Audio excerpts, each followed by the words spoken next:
Good evening, ladies and gentlemen. My name is Martino Stierli. I'm the Chief Curator of Architecture and Design here at MoMA. I'm pleased to welcome you to tonight's program held in conjunction with the exhibition A Japanese Constellation, focusing on a cluster of contemporary Japanese architects working within the larger field. The exhibition explores their formal inventiveness and close professional relationships to frame a radical model of practice in the 21st century. If you have not done so already, I hope you'll have the chance to visit the exhibition, which is located in the third floor galleries here in MoMA, and which will open to the public officially on Sunday. Tonight, we are welcoming a group of critics, scholars, and architects who will reflect on some of the exhibition's key themes and situate their contribution of the featured architects within contemporary architecture in a larger perspective.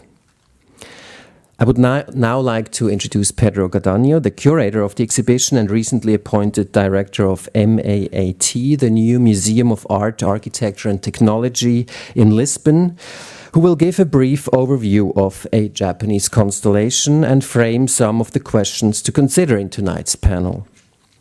Pedro began working on the exhibition while curator of contemporary architecture here at MoMA, where he organized the Young Architects program and presented exhibitions including 9+1 Ways of Being Political, Uneven Growth, and Endless House, Intersections of Art and Architecture, which just closed last weekend. So thank you very much for coming and welcome everyone.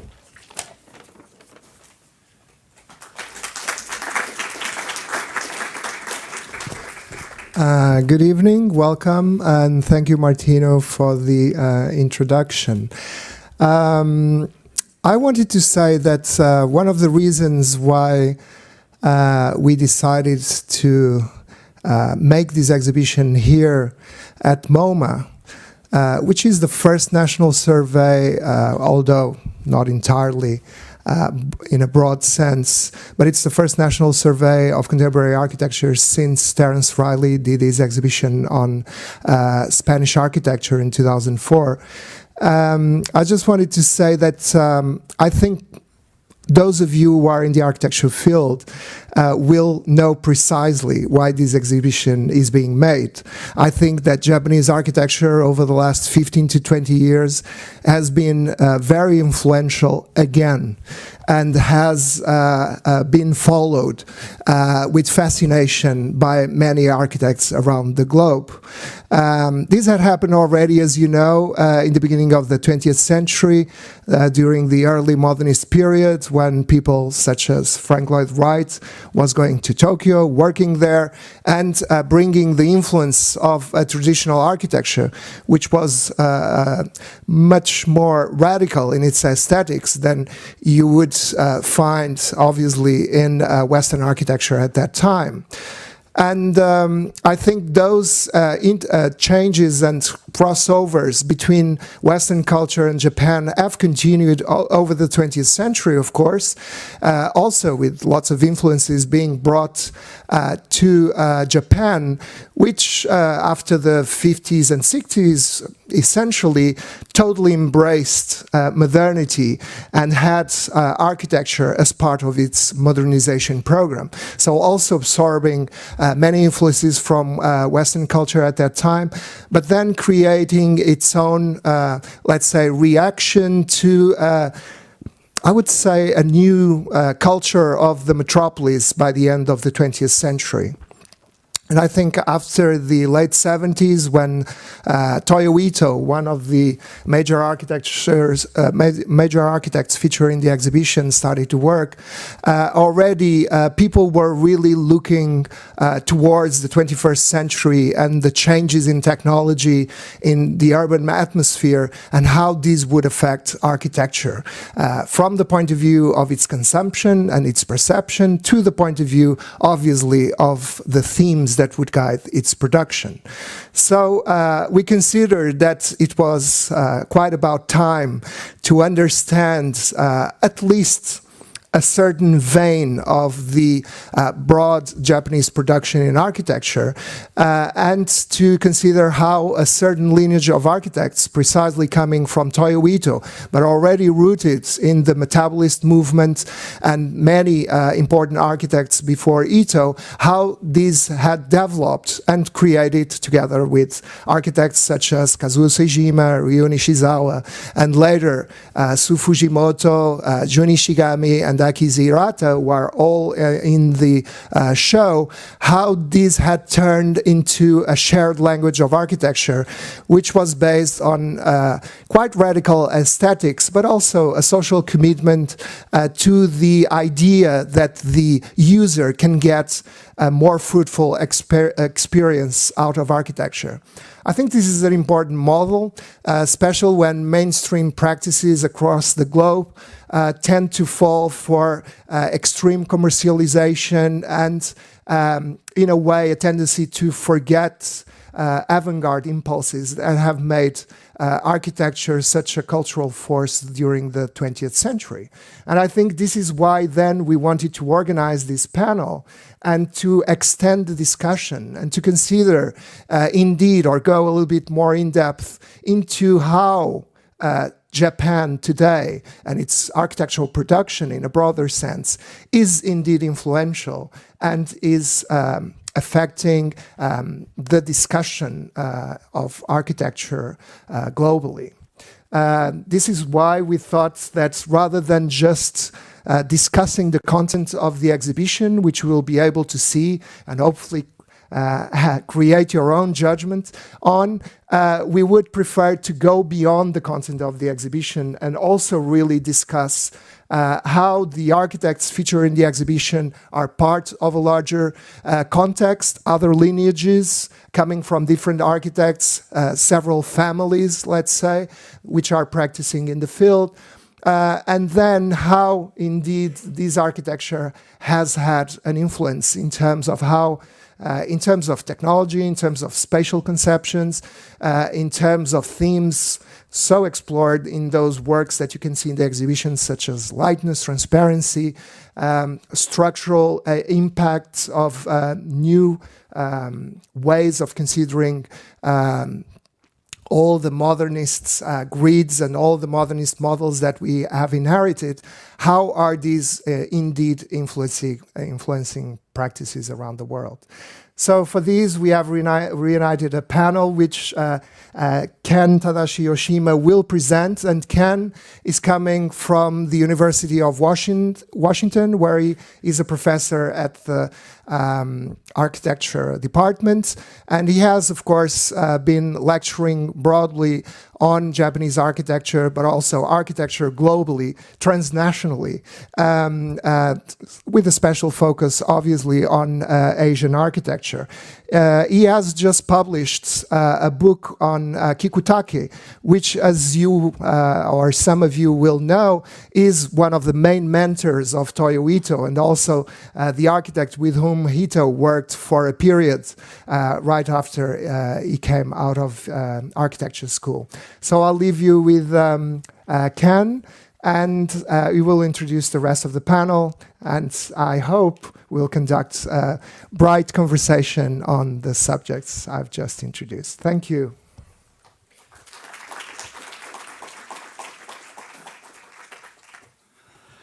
Thank you, Pedro, and it's really a pleasure to be here at the Museum of Modern Art to contemplate this constellation. Let's see, we'll switch to actually the other images. But it's really a pleasure. Myself, as an intern architect, worked in Ito's office in the late 80s and worked on a Japan Airlines office for New York, actually, on Fifth Avenue, very close to here. Unfortunately, it's been replaced by the Ferragamo shop, but you'll see that much of the architecture is very light and temporal, how it keeps changing. And so we'll hopefully bring that out in our discussion this afternoon or this evening. But today I'd like to situate a little bit more about this constellation, as Pedro mentioned, the many different people. And ideas that shape this architecture for the 21st century. Where does that come from?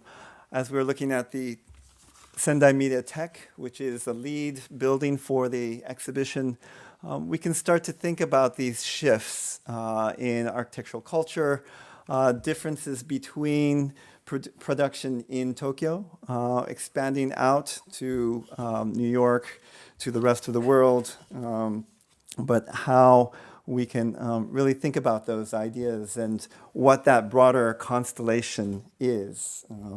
Obviously, there are many stars out there, and how we start to read this is incredibly complex, and we'll just hopefully start to think about that with our distinguished panelists.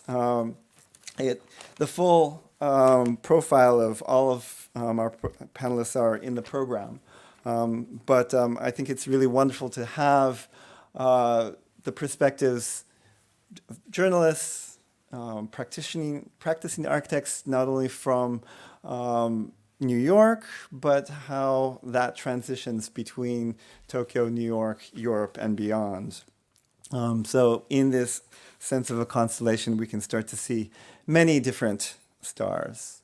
But if we ground ourselves to the Museum of Modern Art, we see there's a long history of looking to the architecture of Japan. 1954 to 55 featured the exhibition house right here in the sculpture garden outside that produced this pavilion that may look like traditional Japanese architecture, but in this context of New York, in the context of the Museum of Modern Art, could also be seen as modern architecture, one that is flexible, open to the environment, and one that could be transposed, as we see 50 years later at the Unprivate House exhibition in the lead project, The Curtain Wall House by Shigeru Ban, as an other architecture that is floating up, open to the environment, flexible, but in a very different material palette.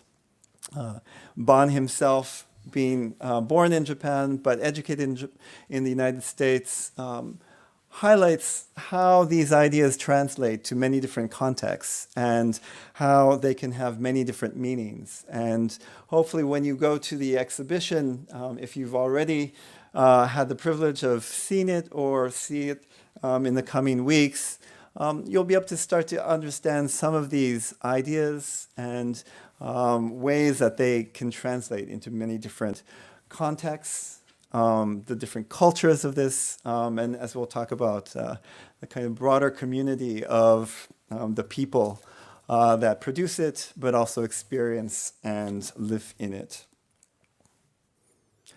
Continuing on, Shigeru Ban not only designing the Curtain Wall House, the installation of the cardboard tubes, reinventing that as this open space. So challenging the notion of a division between interior and exterior, how that could be reinvented, but also how this is part of a bigger international idiom.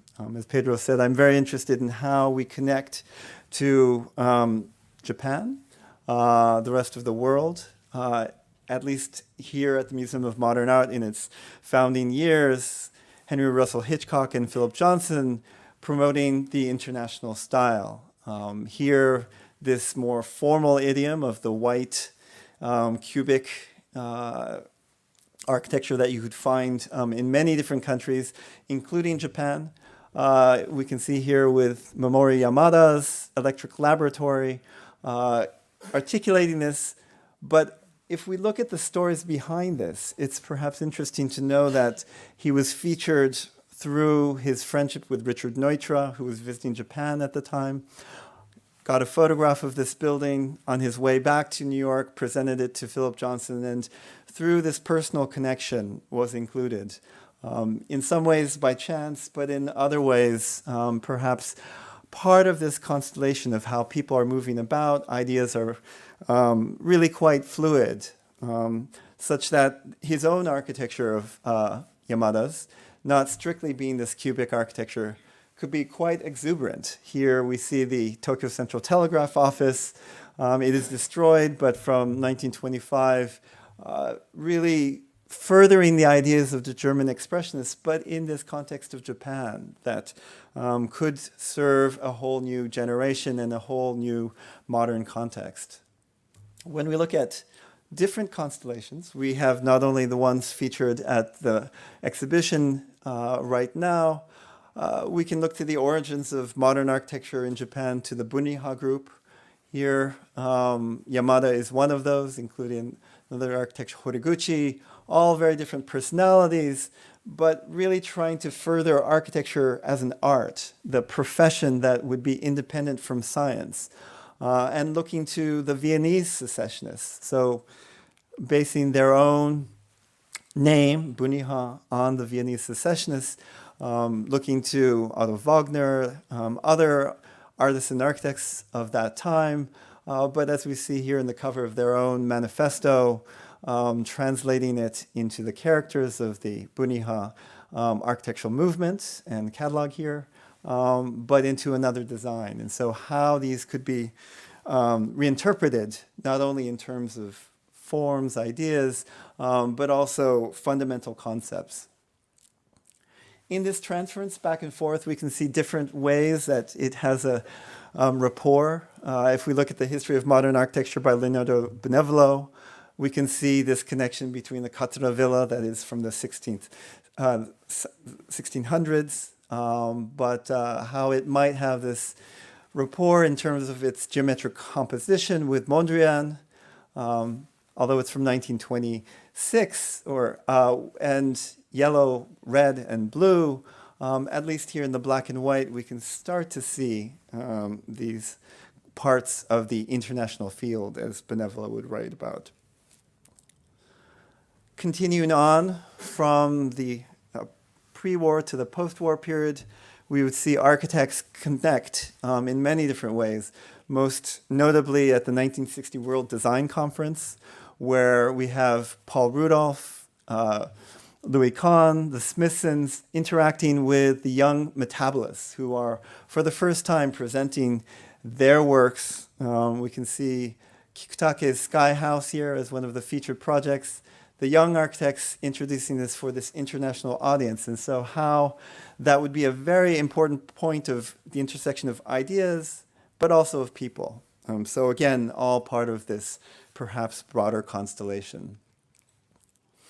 So we can see this coming back to New York, here to the Museum of Modern Art. Later that year, the visionary architecture would feature Kikutake, among others. And how perhaps we can see that visionary quality continue to today with the Japanese constellation. But in contrast to many of the European movements, at least according to Manfredo Tofuri in his first book of contemporary Japanese architecture, was looking to how the utopic notions of archigram were on paper, but actually realized in Japan, at least as we see here in the work of Kenzo Tange,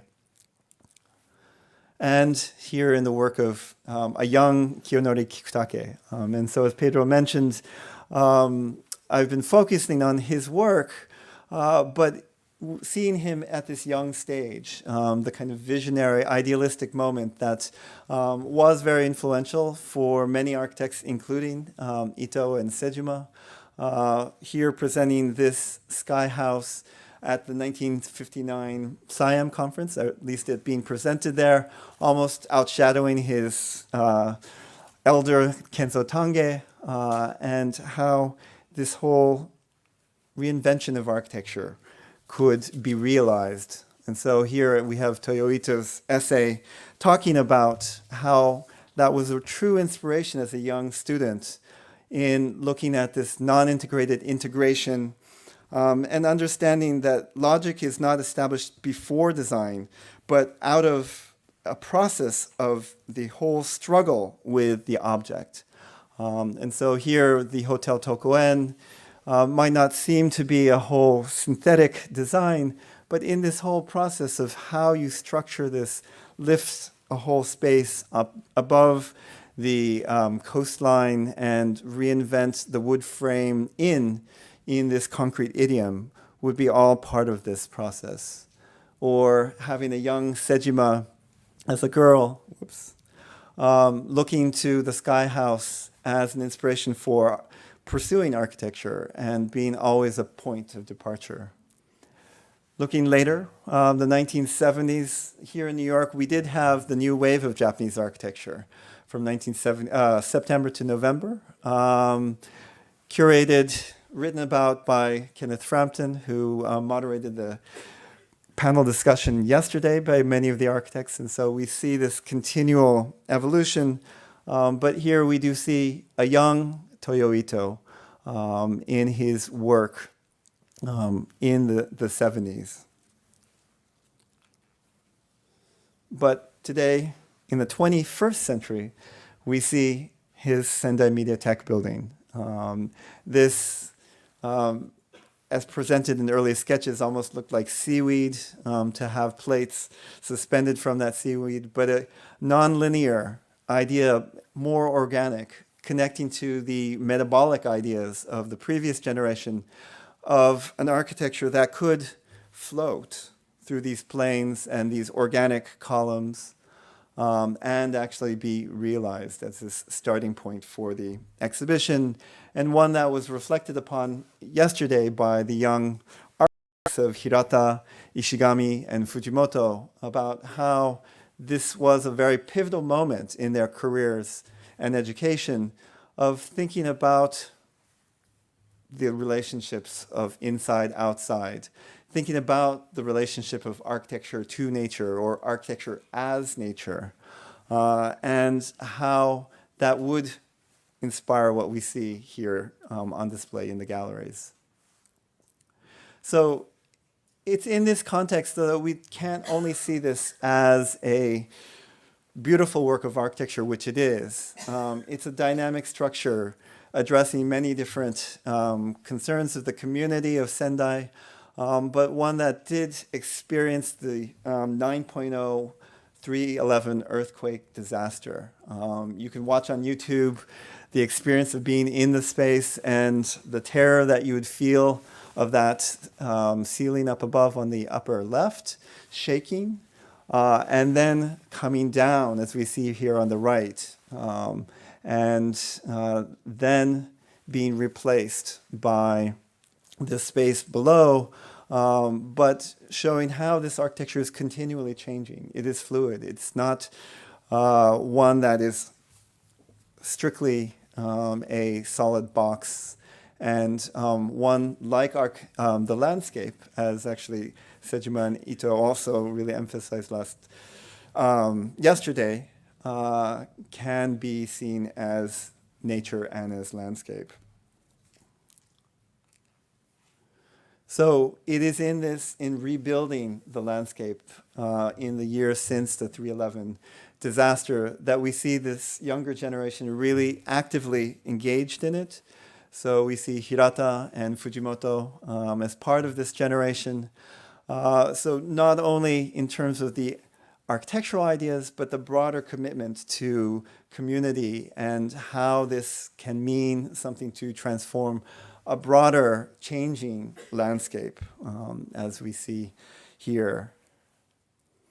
And so it's at this point I would like to invite our panelists to give short presentations to start off our discussion. I've asked each of them to speak for about 5 minutes that we will expand upon, and then also engage you, the audience, in terms of questions to look at these broader issues that emerge from the exhibition in the kind of realization of utopia, how we can understand this constellation. Kayoko Ota will start with the real-world connections. She's perfectly positioned to talk about this, having been the central editor for the Project Japan book that you may have seen with Rem Koolhaas and Ulrich Obrist, in terms of interviews with the metabolists that we see here being discussed by Toyo Ito. You'll see, obviously, the long list of accomplishments she has as a curator, also journalist, working as an editor for Domus, for many years also the magazine Telescope in Japan, but most importantly or continually with OMA for 10 years, both as a curator and editor, as we will see. But our second panelist will be Nanako Umemoto, who really bridges Japan and the United States, educated in landscape in Osaka, here in New York at the Cooper Union, and practicing based here in New York, but understanding this broader context of the practitioners. And Florian Eidenberg most directly connected to these projects as one from 2000 to 2007, being an instrumental figure in realizing the new museum that we see here in New York, the Toledo Glass Museum, but then furthering the constellation through his own practice of So-Il. So with that, I would like to invite Kayoko to the podium to talk a little bit about some of these real-world connections. Nanako will be talking about extending the constellation, and then Florian will be talking about learning from Japan. So you can sit as you like. And Pedro, would you like to be part of our I'll be here. constellation?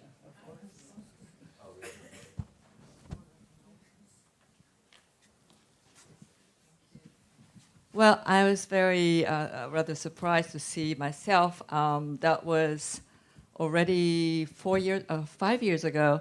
This was a very touching moment when Toyo Ito came over to Tokyo when Project Japan was published. And he was very honestly sharing his respect and the profound inspiration from Kikutake as his lifetime mentor. And as Ken has already pointed out, the chain of inspiration is going on and on and on. Probably this is a Japanese thing. And you are at the end of the constellation or the chain link. I have seen, yesterday I saw this beautiful exhibition that you put together, Pedro, congratulations.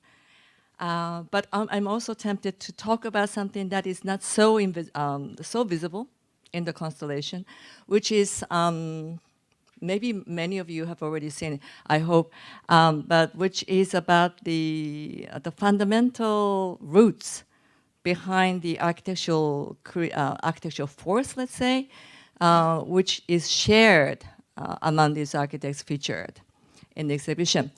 And I would like to particularly talk about this research project, which Toyo Ito conducted in 1981. So everybody was young. I think he was still in the 30s or early 40s. And Sejima-san, Kazuyo Sejima was just joined the studio right after graduating from university. And they together, with several other people, conducted the research, which is very unusual for architecture office. You have to understand that was soon after the oil crisis in 1974. And so lots of architects were losing their jobs, and they have very, very few jobs, and they're very desperate to survive the architecture studio. So what Toyo Ito did, as usual, he constantly makes this brave action to be really fundamentally radical. And so back then in 1981, he organized this team to do the whole research about how architectural alternative to mass-produced houses could be attractive to the mass, which is let's say in the 20s or 30s or 40s in their age, who were born after the Second World War. So you cannot follow the textbook architectural theory, but you have to actually come up with something new, the new proposal as an architect to the society.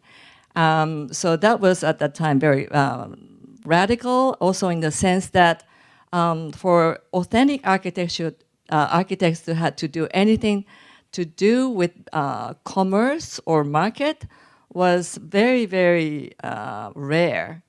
And so that was, in that sense, that was also brave. If it is possible to show, yes, yes, if it is possible to show, oh yeah, well, actually, you know, remember the magazine put together by Kenneth Frampton, back in 1978. The front cover shows, you know, different drawings. One of them was by Toyo Ito, and which was about white U, and this was the work from 1976. And this is one of the early works that he designed. And this was a very, very intellectual, purist architecture, although it was a house of his sister, but well, that brought him recognition, but at the same time, quite ironically, that put him into a huge sense of loss, the sense of disconnection from the society. And so he wanted to, he was desperately trying to reconnect himself to the real world, which is the market system. And so together with Sejima-san and a few others, they tried to, well, they did all kinds of research, which is for instance, what is the lifestyle of the young family? And what is how can you actually creatively find a way of energy saving?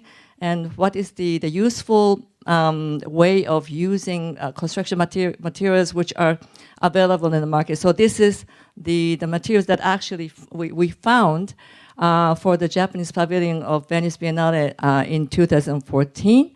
And so we were excited by these unusual materials to come across with.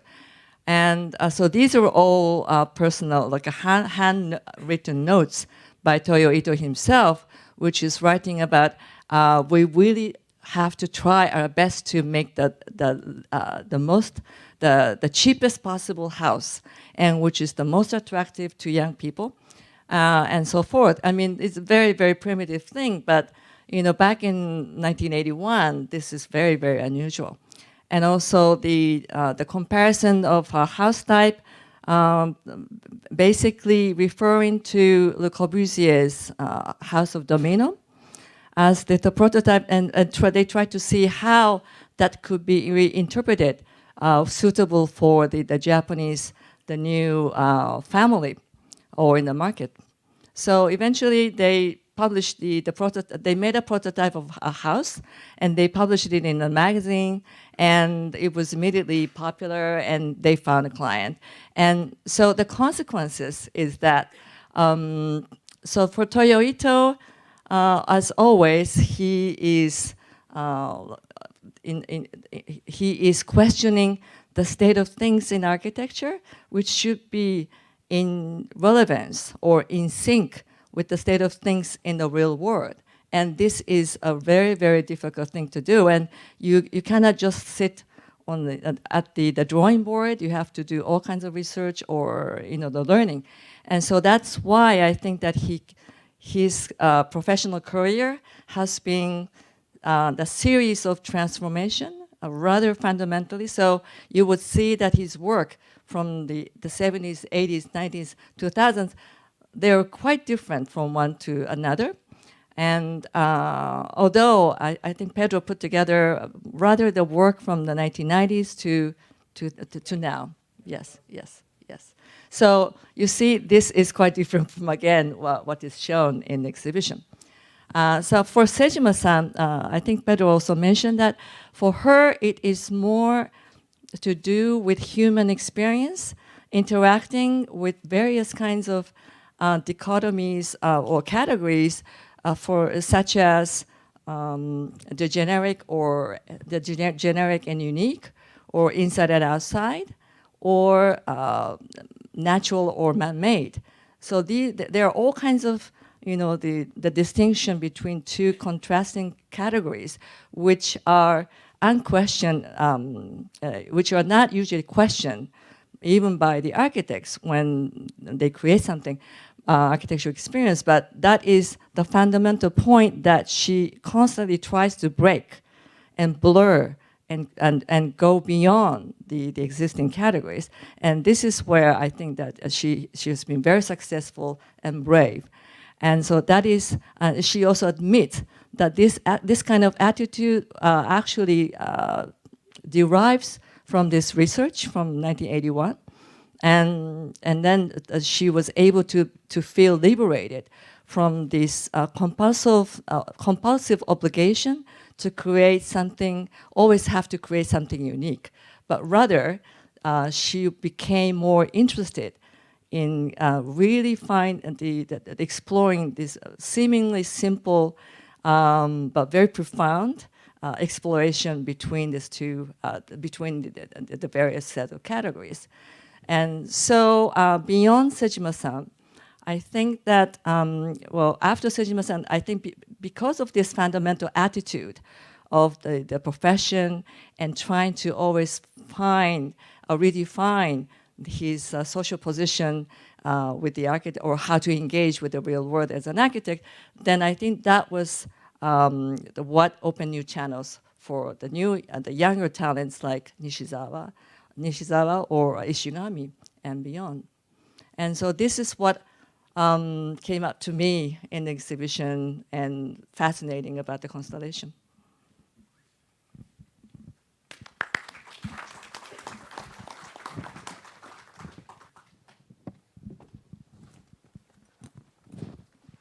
So now I'll ask Nanako Umemoto to speak.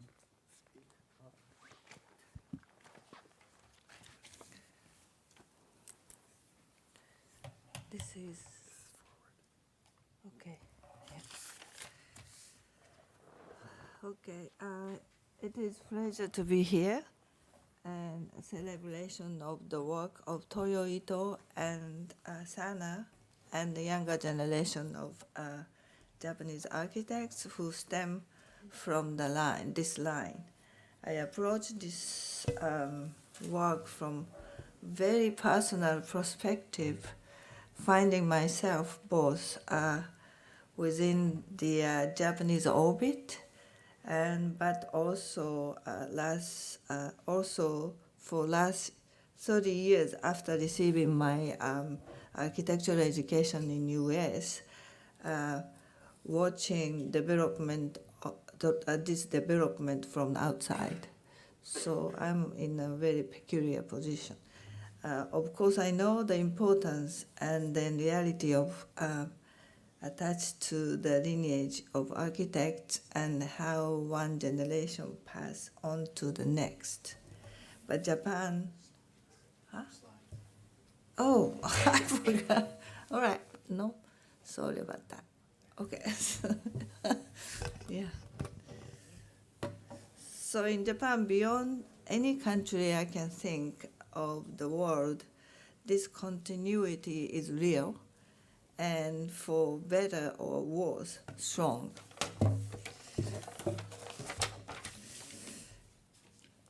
However, there is another lineage, perhaps more important than the Japanese age hierarchy, which is lateral and complicated and cross-continent, national, and scholastic boundary, which is, this is the architectural project.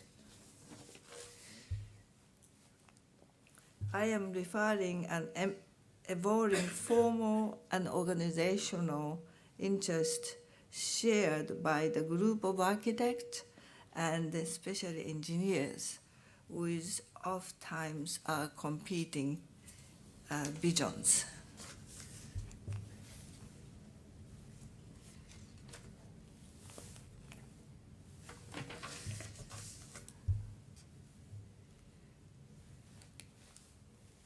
The lineage I want to talk about today is contemporary surface project in architecture begin in Rem's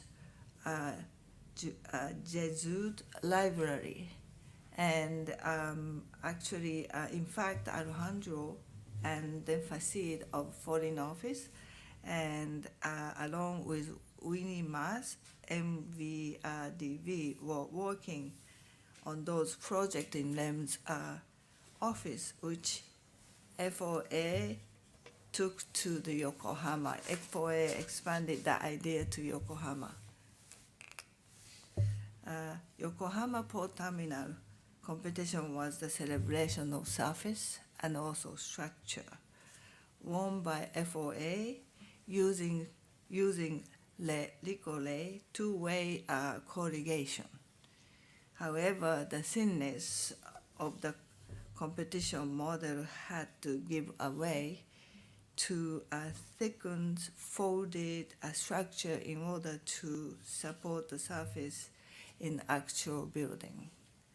This was developed by Kunio Watanabe of a structural design group. Alone, the resulting structure was any less beautiful. It lost the sense of being an abstract thin surface. The engineer, Mutsuro Sasaki, was very critical of thickened Yokohama scheme. So this is a section of Yokohama Port Terminal before and after. He was compelled to create the sensitivity analysis method, returning to the thin shell structure and allowing the surface to be more flexible architecturally, which was used by Toyo Ito in their collaboration. At the same time, Sana also collaborated with Sasaki on the structural design of Rolex Learning Center in order to make a project as complex as Rolex Center buildable.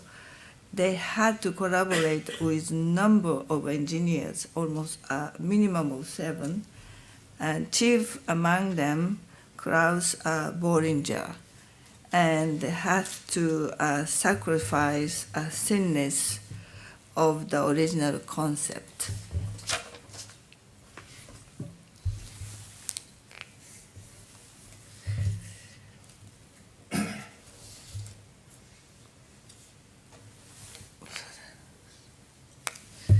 Another example of network project which moved from London to Japan. Toyo Ito converted the linear networks to the patchwork, created serpentine gallery pavilions, and then much later Fujimoto went back to linear system to produce the Taiwan Tower. So you see the diagram in their building.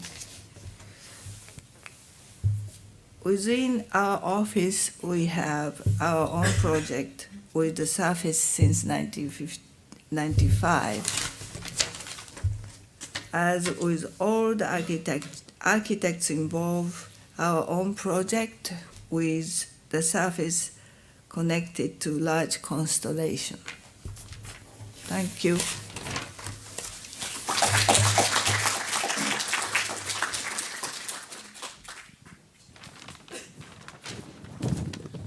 I think I'm going to stand on that side, just for some variety. Hi, good evening. You might have realized I'm not Japanese. I did work 8 years at Sana. I was 4 years mostly in Tokyo, and the latter 4 years mostly in New York. Working on first the Toledo Museum Glass Pavilion and also the New Museum of Contemporary Art.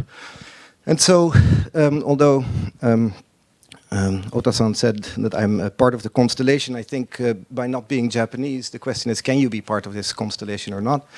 And I saw myself actually more always as somebody in between, maybe more of an ambassador or in a way a diplomat. I always worked on projects not in Japan, so work in Europe and in the US. And I think it's interesting to realize that that period of time, and we spoke a little bit already about the economy and how the economy affects architecture, but this was in the middle of the last decade. The last decade in Japan was actually from 1990 to 2000, and I think it continued till 2010, so it's called the last 2 decades. And it was a time when I think a lot of architects, Japanese architects, were actually forced to start looking outside of Japan as well. Koizumi was the prime minister at some period of time, and I think he cut the ties also between the local LDP party and the construction industry. And actually, I think, I don't know, we can speak about this maybe in more detail later, but it was a time that Japanese architects needed to go and look for work outside of Japan. And so I was one person very much sort of in the middle of that, and maybe somebody like Kulapat Jan Transit, who was doing that for Ando, is somebody similar. So somebody who maybe as an in-between tries to understand the culture, tries to understand the practice, tries to understand how basically the architecture is produced, and then see how to bring that work outside of Japan and into new spaces and new conditions and contexts. And so I put 10 slides, 10 images actually together that speak to some of these values and some of these cultural characteristics, and then we can discuss on how they translate if you'd have to bring these to different worlds.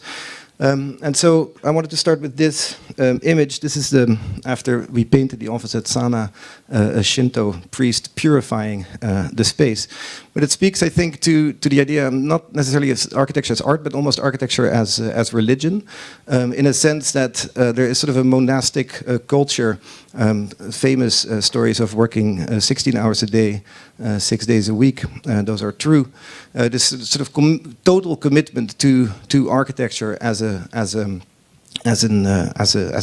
activity, as a lifestyle. Also, no windows in the office, so totally immersed in this monastic culture. A second is the idea of community, and community as something where indeed people gather around a project, so the collectivism rather than the individual. So the office as an entity more important than the individual within the office. And when I was looking at this slide, which is obviously a big model picture of the Rolex Center that was shown in the Kanazawa Museum when it opened, when Sana had a big show, I realized also that the commitment to the physical model actually allows you to gather around an object as a collective, where maybe digital models keep people, focused on screens and individuals. And so the model as a tool.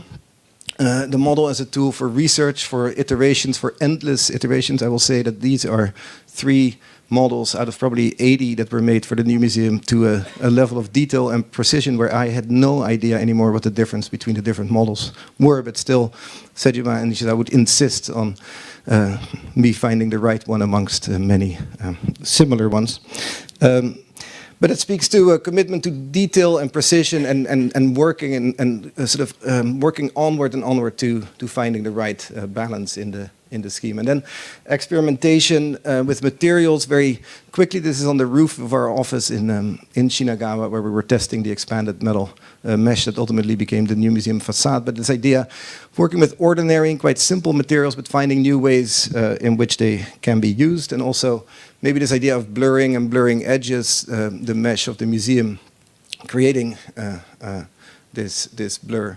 And at the same time, sort of a precision, a diagrammatic precision. This is the plan of the Toledo Museum showing all the different glass panel sizes, and the idea of the diagram actually as the building. So the thinness of the line is not just the thinnest in a diagrammatic drawing, but actually also the material thinness that it directly translates in. So a very strict, where maybe Dutch architecture has a diagram that then becomes sort of fat and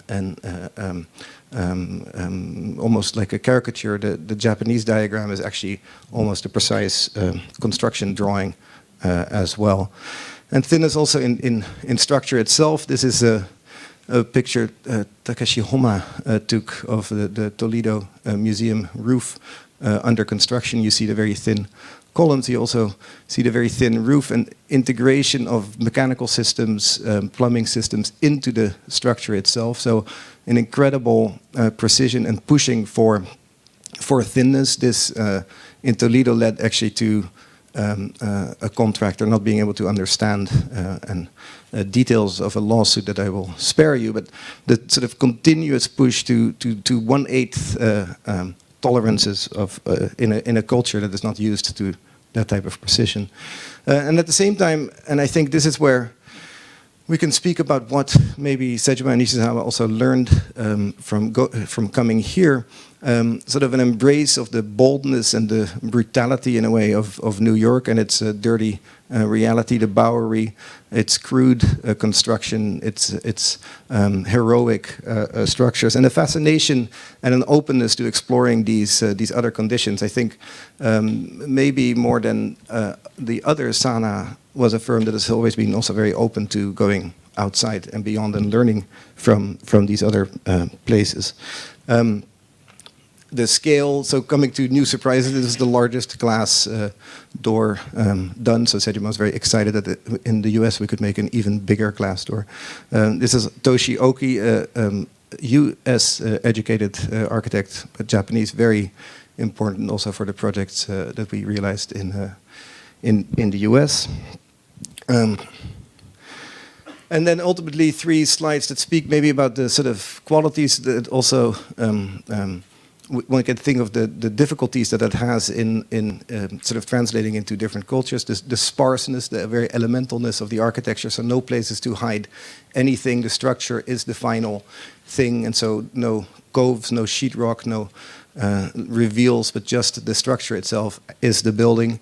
The transparency, the openness, the alignments, the reflections, but indeed always sort of trying to achieve an integration of all elements that are all inside. And at the same time, and this is the 6th floor of the new museum, a very big brace with exposed fireproofing, I think an interest in embracing the reality of working, outside of Japan, and an embrace of the reality of every day and finding maybe a new beauty in that as well. So that's it. Thank you.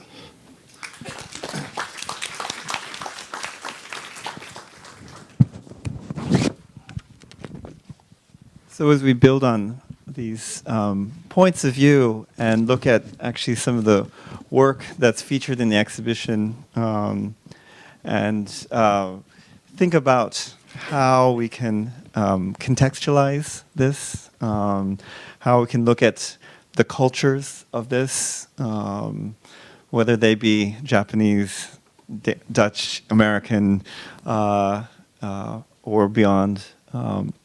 But again, the kind of community, but also construction of it, as we've seen, the challenges, the different building cultures that do exist in these different contexts, as we just saw with the new museum, but I think with all of these projects, not only the construction of the buildings, but the construction of the models, the beautiful models that are on display. But one thing I think in studying this in this context, to understand the exhibition space, I wonder if we can start with just a brief commentary of the idea of the exhibition space from Pedro. Well, the idea of the display or the exhibition design that you can see upstairs is really just an homage to the kind of work that these architects had been exploring over the last decades. We actually engaged with one of the fabric designers that have worked and collaborated with Ito-san and Sejima occasionally. The fact that you see curtains many times complementing these transparencies that you see in the space, or the whiteness of certain walls. And so these ideas of different layers which we tried to translate into a curtain that would receive images of the projects as they are lived and as they are enjoyed in their everyday aspects. So this was an attempt really to transmit to the viewers something of the qualities that these architects have worked with, and at the same time also trying to use a system that would not separate them in isolated, separate, discrete spaces, but would also always maintain a sort of ghostly presence of the other architects that are on the site. So evoking in a way that they are always influencing each other as well in different directions. And in that sense, I would like to add and even respond to a certain criticism that was already made of the exhibition, which I think is quite accurate, but at the same time as an answer as well, which is the question that there is no historical background to what you see in the exhibition upstairs. Of course, that is partially reserved for the catalog. In the catalog there are plentiful of explorations of the connections that these architects established both historically and with other contexts. But I thought it was really interesting here, and with this panel as well, to exactly say that what you see upstairs, which is just a synthesis, is just like a single moment in time, a presentation that in a way makes it more of an experience in terms of appreciating architecture in the museum. But then already these three presentations show the complexity, of course, of networks and relationships that affects any architectural work, any architectural practice. And I think this is actually quite relevant and important to us, which is the fact that sometimes you may look at the work of artists, for instance, in the art field, which are based on the total disconnection and rupture in regards to their previous mentors, and so it's the idea of the avant-garde as a break from the past, which I think cannot really exist in architecture. And in fact, I would expect to make it obvious through the exhibition that there is a complex context from which these architects come, which not only relates to history, as you mentioned, Ken, or as Aoko also presented, but also connects to the reality of other architects working at the same time in a global context. And obviously, the fact that we are living through an international movement constantly that affects each other also in other senses. Of course, the work of Ito or Sejima cannot be separated also from the work of the Dutch architects with their own diagrams in the 90s and so on and so on. So, of course, you cannot always represent everything in one single moment. You have to make choices, you have to edit. But in a way, I think this is what I would hope clarifies a little bit of the approach that we took in the exhibition. Thank you so much. And to start to ground this conversation even more and the education of the architect, I think it's very interesting to see the role of these models that are on display, that realize these visions in their purity. I remember actually Toyo Ito telling me building some of the models for Kikutake were very influential of that sense of building that particular vision, their tactility of this. And we see through Sana's extensive models how important the physicality of that is. It was interesting myself teaching for the Toyota studio in Japan after the 3/11 earthquake, and Ito-san talking about some of the differences between teaching students from America versus in Japan, the emphasis on the model versus the drawing, but also the manual versus the digital. So to begin, I wonder, since actually all three of our panelists are connected with educating these individuals in some ways, whether it be at the Harvard GSD, both Florian and Kayoko, through their studios and seminars, educating them, but also Nanako back and forth, if you might comment on some of these differences or connections in the actual education and process of building these ideas from early on. I wonder. Yes. So in addition to what you said, Pedro, about the exhibition, what it really impressed me was the proliferation of models into which so many efforts have been put into it. And I think this is quite symbolically remembered with the big balloon made by Junya Ishigami about 10 years ago. And that was quite an extraordinary thing to see as a manifestation of architecture in some form, a very new form made by an architect, and it was made a sensation. But that is a bit extreme case, but I think that in this exhibition it's very, very also apparent that these architects put enormous attention and importance on the architect. And I think that means something. And perhaps that is also more intense than Western architects. I'm not sure, but I think that, for instance, Sejima-san is still today constantly trying to renew the style or search the new way of how model could be. And this is obviously a very sensual experience that she wants to invite with people interacting with the model. It's not just the representation of made of drawings or measurements, but it is another form of empirical experience of space or architecture. And I think to them it really seriously means something very important in architectural practice. And I think that is taught in the studio, generation and after generation. Although now schools have less and less space for models, it seems, right? It's really problematic. No, the model, and you mentioned also in your introduction that maybe where, say, visionary architects in the West, they remained paper architects, and these works could be realized in Japan. And obviously the model is the first step to realization. First, and I think certainly in practice, the model is used as a tool to design, not as a tool to present. It's a tool to test experiences, to get as close to the built project as possible. And I think models, they start in a very abstract conceptual scale, but we modeled the buildings one-to-one. Details were built in cardboard first. And I think it might speak also to the lightness in some of the architecture, and obviously even traditional Japanese architecture where there's a lot of paper involved, that there's actually not such a big jump between, say, the 1-to-20 model, the 1-to-5 model, the 1-to-1 model, and then the actual building. So I think this sort of early embrace of the material also helps to develop an understanding of how the actual thing comes together.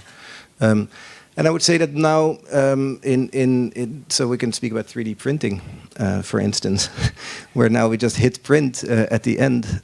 I typically tell my students that a Rhino model is not your final delivery. It's not the end of the project. But I think with our move into BIM and other integrated softwares, the question is if still that feeling with the material remains. And so, yeah, from a teacher point of view, I think the model as a sketch tool is the most important, and continuing that seems obvious. Yeah. What do you think? Further thoughts? Well, I think, I visited, actually last winter, I visited Sejima's office, and then they make a lot of models for sure, but any project they do, they use one material. So I was quite surprised on that, because here, particularly our case, when we teach with students, we probably keep changing the materials according to how they design or what they design, because materials, we emphasize the materiality which has a certain behavior. So you can really learn from, by utilizing many different materials and learn how material behaves. So that's the essence they can really develop to their own architecture. So, and also the 3D, you mentioned 3D printing. It's, they think the 3D printing is also very useful for, I really think so. Because at the end of the day, they had to translate. I always tell them, well, you had to build this, how do you do it? So, and then suddenly they realized they had to deal with scales and they had to deal with real materials, and then materials won't come with continuous surface, there is limitation of size. So, and also that doesn't support itself. There is a substructure system, there are lots of things happening underneath. So, so in that way, I like 3D printing, but also translating into the real building materials they learn is very exciting. I mean, in this regard, it's very interesting to look at the Nakamachi Terrace project here. That was on display at the GA Gallery in Tokyo recently with probably 40 iterations of this with all different materials, testing those out, different scales. As Florian was saying, it's really looking at that particular scale, the assembly, the question of whether this would actually be possible to produce in a 3D model digitally in the design, perhaps later coming to this. But also, would this be produced in the same way here in the United States in terms of the craft of assembling this, the screen? I have the fortune of having visited this in December. I saw it as a model, but entering into the space, how it changes over the course of the day, how the bunny chairs relate to this space, and you sit and see. There is the 7-Eleven that you're looking out onto, but it's very transparent to the neighborhood, and that bodily experience becoming very important, perhaps both in Sejima Sana's work as well as Ito's work, very much coming from the experience of the body with the space, how that expands out, and not necessarily the other way around. For example, when we look back at some of the projects like the Tama Library, here, you might think this is very willful of the arches, but how that is experienced, we have the model on display here at MoMA, but the actual experience being something quite different. Florian and I were talking a little bit about that, but what was your impression of this space actually entering into it versus perhaps what you thought about before in terms of the model or the image of it? So this building was built when I was in Japan, and was published a lot because the design came out. I think they won the competition, and it seemed really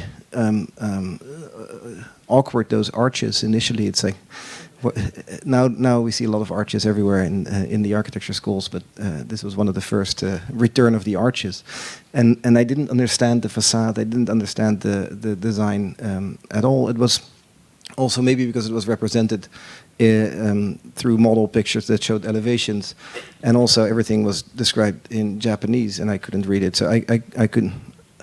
I had to go of the image, and then coming there and realizing that actually it's a steel structure, a very smart steel structure that certainly was influenced by Cecil Balmont, because I think this just came after the Serpentine Pavilion and his thinking of how to create structures through sort of a meshing of lines, and the concrete being the fire proofing.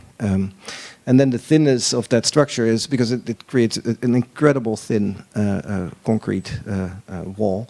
that creates indeed realms, sort of realms of. So the structure creates spaces rather than walls or anything else. Actually, the thinness of those structures create a series of different spaces, and then the site continuing in its slope because it's on a hill at I think it's a 5-degree angle. Actually, the sidewalk continuing through the building, so a very, very open building, which is purely a structure that you can inhabit. So, yeah.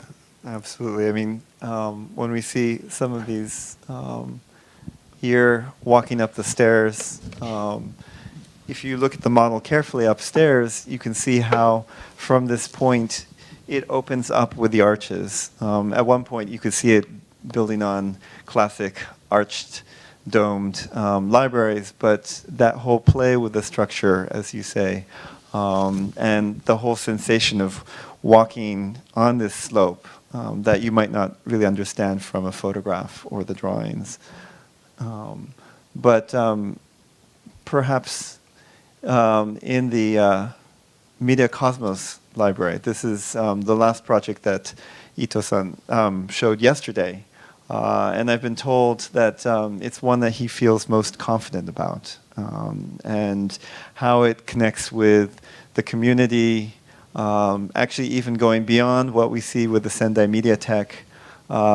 It isn't one of walls. It's really created by these light spaces, the air cones of how the air circulates through, but is also one finely crafted of this roof structure that undulates. And so, how do we get to this point? What is particular about this in the design process? And when you look at the plan, it might just seem like these kind of whirlpools, and it seems almost like a cartoon, for example. But the actual experience here, where the bookshelves are shaping the space, and you see the benches really forming that community in a very fundamental way. Is this where some of the inspiration comes from, or going between this vision and the reality? Kayako, in talking about this real-world concern, I wonder how you interpret this in terms of this process, and knowing Ito-san over years, and how this plays a part in his broader ethos. Well, I have to admit that I haven't been to the building yet, so I'm not really in the legitimate position to talk about it. But Ito-san has mentioned, actually, that this is really the thing that he feels very confident about, even more than Sendai Mediatek at this point. And from my perspective, this is a project that he gave in a lot of space to the others collaborating with him on this on an almost equal level. For instance, the structural engineering on the roof, it's a breakthrough as a structural architecture design itself. And also this huge, the shade or the umbrella made of fabric, and also worked with one of the very popular graphic designer called Ken Yahara is another collaboration. So I think that he has given a lot of carte blanche to other creators. But still, you have to say this is the work of Toyo Ito, because there is a certain intuition and conviction that is in him, which is the driving through. But the driving through is encompasses even like fundamental breakthroughs in different categories of the professional gems. So, for that reason, do you think this was because of the? I had a feeling that because of the earthquake and the tsunami, he really changed his thinking, and I was wondering if that affected the, say, lineage of lightness. And if you, I mean, obviously we know Ishigami's installation for the Biennale, the cat pulled down. I mean, if it's that, like, did it affect this idea for striving for the ultimate thin? Because I think he really changed his mind and started to move away from the super light and the super thin into community, into social ideas, into collaboration. And so I'm wondering what that means, or if we, you know, if actually there is now a big sort of shift in direction, and if that is directly triggered by the tsunami. Yeah, this is a very interesting point, because I mean, superficially, interpreting all these works inspire so much the fantasy, like fantastic the shapes and forms and textures. So you're very much drawn in that direction. But actually, there's a lot of like collaboration and experiments going on, or even research, and that's why I brought up the topic of research. But in general, I have to say, maybe also that in Japan, because after the earthquake, there's a backlash from the public, the population against the egocentric attitude of architects.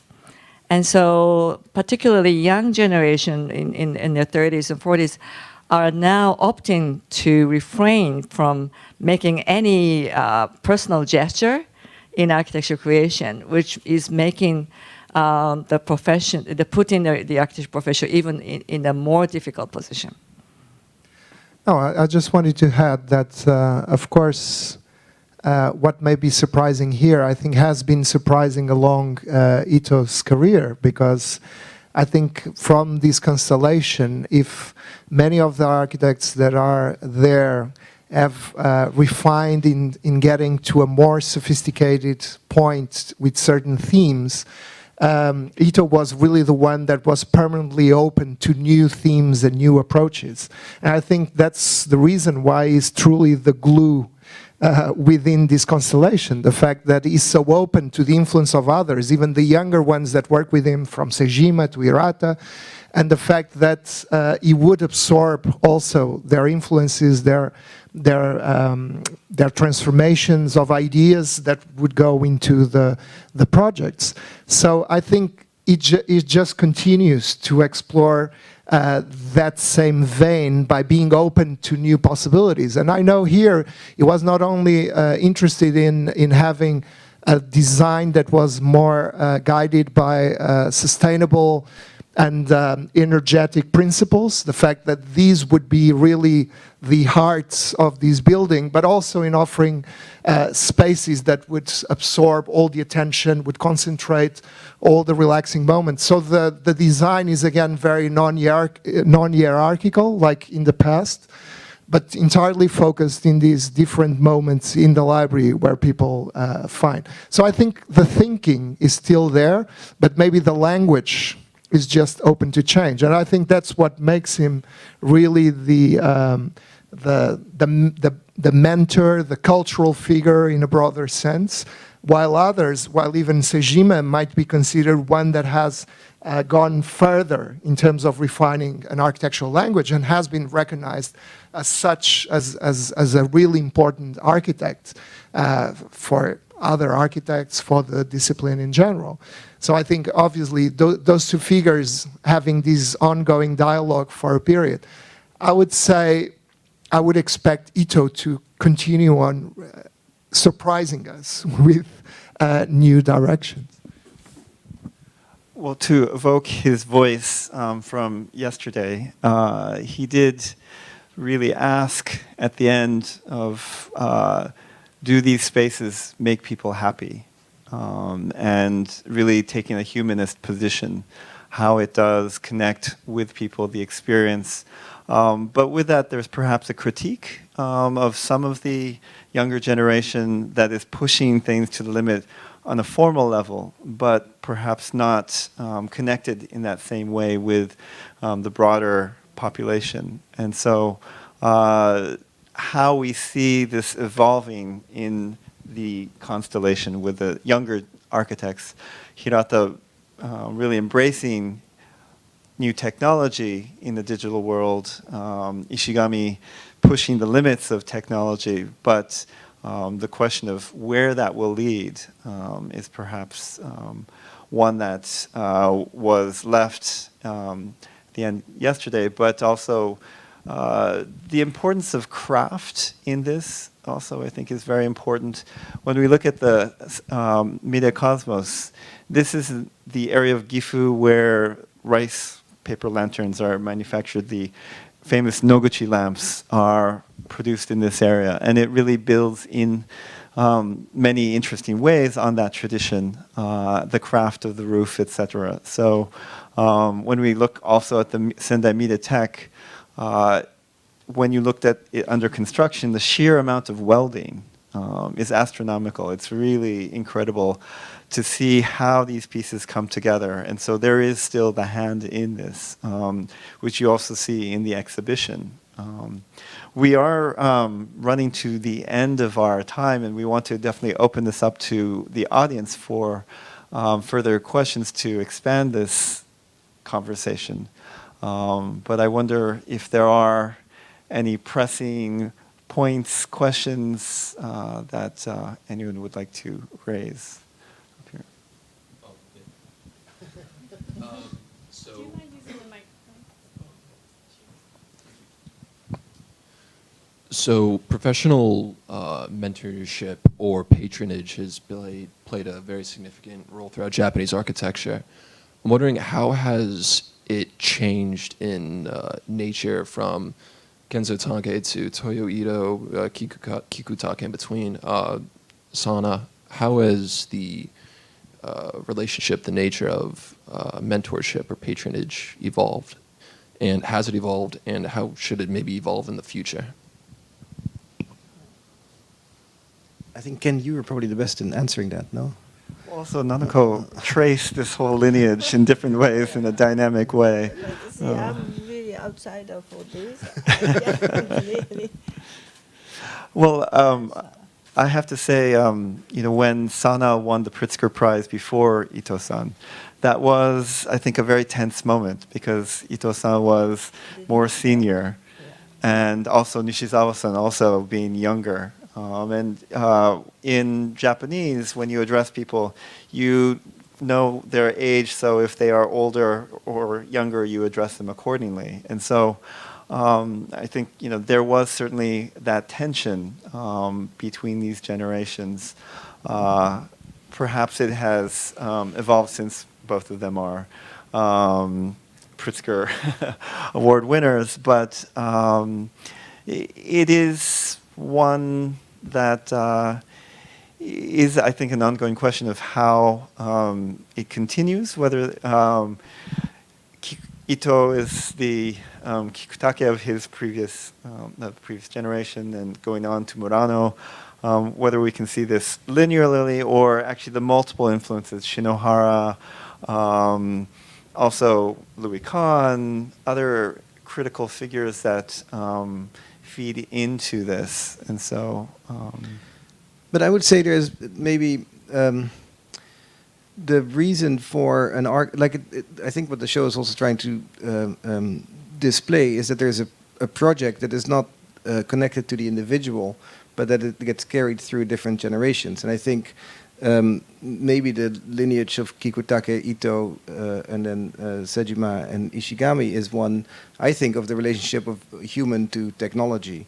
And for Kikutake, technology was very different. At that time, it was sort of a very physical technology. Ito maybe started to, feel the digital age coming, and I think that led to sort of a total dematerialization of the architecture. But I think that was a project that was researched through generations and carried on. And I would argue that as say the person who has to sort of pass the ball on. I don't know. I know that that certainly there's not like many people work at these firms, and only few are asked to pass the torch. And there, I think this idea of helping, like for instance, through juries, through being really promoting sort of a younger generation. This is very much part of what happens within that setting. I think Isozaki should also be mentioned in this case as somebody who really, for instance, helped Sejima with Gifu, where he curated some of the architects there, and also in other places. Isozaki has been one of the people. Instrumental also in selecting the Sendai Media Tech as the winning scheme. And So I think it's part of the culture, and it's also you're expected to do it. But it's not that simple, right? No. Because okay, so we are talking about the lineage of these from master to disciples to it's sort of almost like a one linear things, but in fact, Kikutake or Toyo Ito influenced so many people outside of that group, and even we are really influenced, you know. So that these it's not linear, but also horizontal movement is happening, lots of them, and that's the interesting part. It's not just a linear, but also it's mixed up with lots of interaction of other ideas. Therefore, also I think they can develop, keep going. You know, it's not just that their idea is keep going, but also other influence is coming through, because I'm sure people like Toyo Ito or Sejima has a lot of people visiting them, yeah, and they have a conversations and some workshop, you know, they do something like that, and then they also go out the world to teach and see other people. So therefore, they can develop much more interesting project, I think. Another question up here.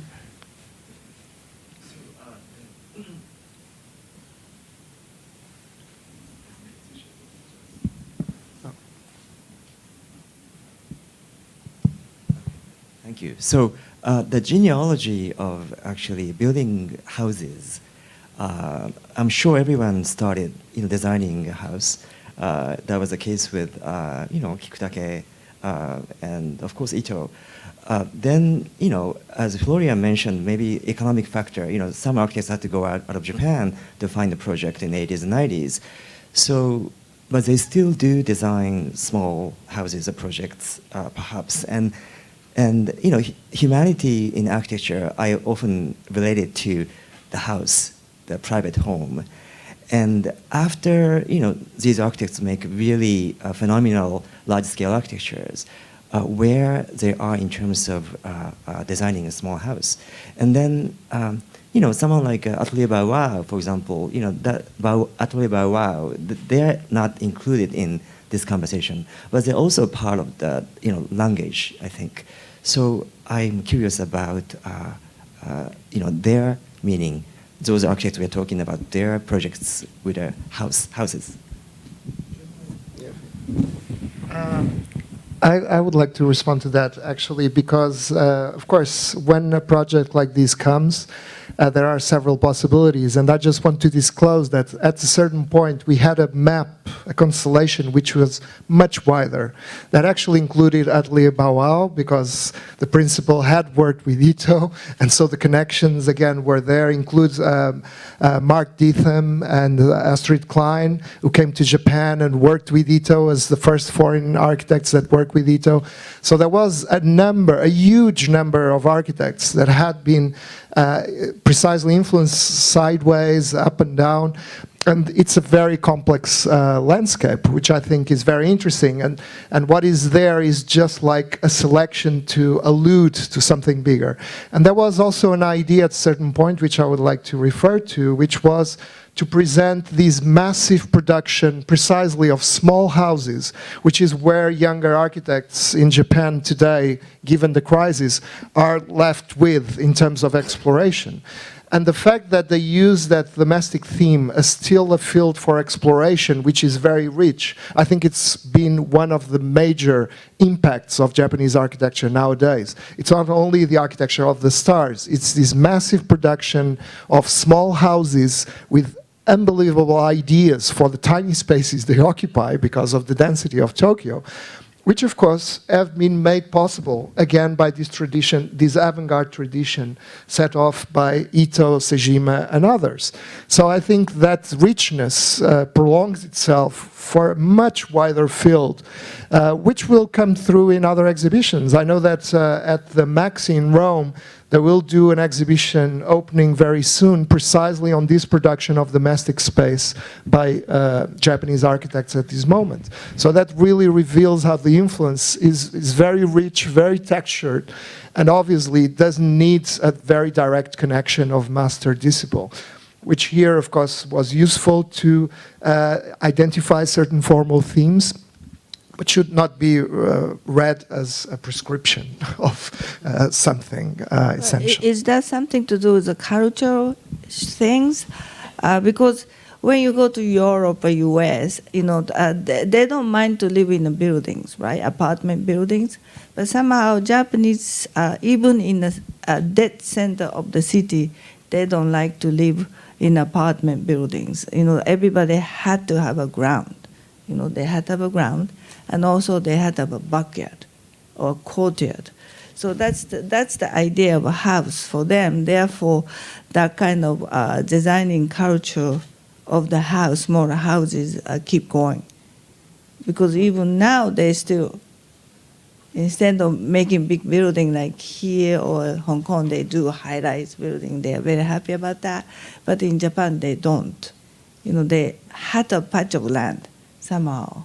Well, the resistance of the individual in this becomes very interesting when we point out Toyo Ito and his white U that we've spoken about, the relationship of the silver hut of his own home to the white U that is for his sister, how that evolves to become the museum as it's rebuilt on the inland sea, highlights perhaps this fundamental nature of rethinking how to dwell. As you mentioned, many architects, Tado Ando with his row house at Sumiyoshi, looking at that fundamental relationship with dwelling and and nature to be a touchstone for his career. We are running out of time, but perhaps we can have another question.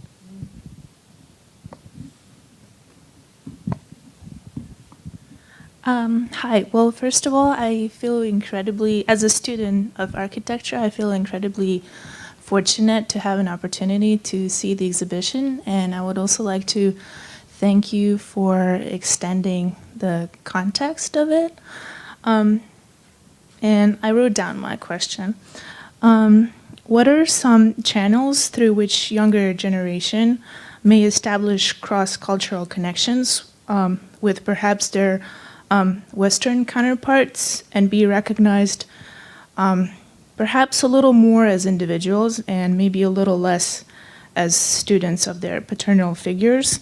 So I'm wondering how much of a curse and how much of a blessing it is to be a student of such prominent and influential figures. Well, one thing I would add to this is that it's a long process of learning, and people who are in offices know it's incredibly labor-intensive of very long nights building models and learning from the very outset about even how to cut foam core for days and perfecting that and moving on to the next level.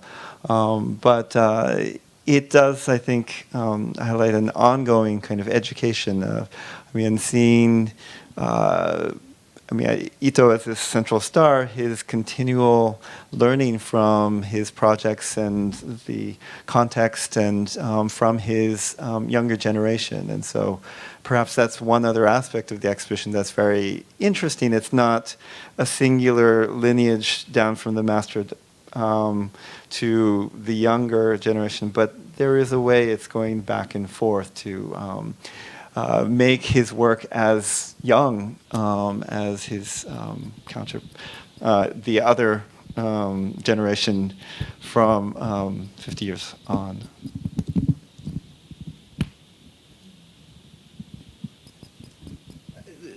Fujimoto never worked for any one of them, right? He is sort of established himself and got picked up in a way by and supported by Ito and Sejima. So he's not necessarily somebody who went, through that. So I think there's many different ways.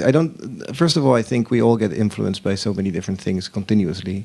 And indeed, I think Pedro had to make a selection and sort of identify a few stars on this larger firmament of sky we have above us.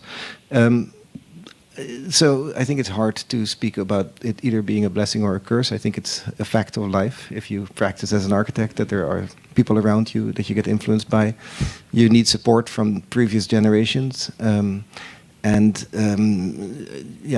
don't think it is a curse to be helped by a previous generation just a little bit forward, because it's tough enough without. So. Well, I think this is really the tip of the iceberg. There's so much more to really talk about. Hopefully this is just the seeds that will hopefully sprout in many different ways as we see these buildings through the exhibition, but hopefully you all have a chance to see some of them. The new museum is right here. Grace Farms is in New Canaan. But that tie between the vision and what you see in the space up above, but how it really affects you on a fundamental level. And so with that, we can see the constellation in many different ways. With that, I would also very much like to thank Kayoko, Florian, and Nanako, and Pedro for the inspirational exhibition, and everyone here tonight, and we'll continue this as the exhibition goes on. Thank you.